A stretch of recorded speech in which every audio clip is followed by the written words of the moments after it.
আমি কি তোমার বেঞ্চে বসেছি? আমি তো অন্য বেঞ্চে বসেছি। তাতে কি তোমার খুব ডিস্টার্ব হচ্ছে ঘুমের?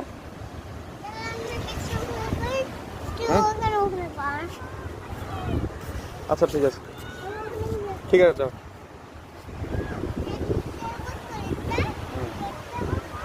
বসো। হ্যাঁ, শুয়ে পড়ো, তুমি ঘুমাও। তোমার যদি খুব ঘুম পেয়ে থাকে তুমি শুয়েই ঘুমাতে পারো। হ্যাঁ, তুমি শুয়ে ঘুমাতে পারো তোমার। হ্যাঁ হ্যাঁ।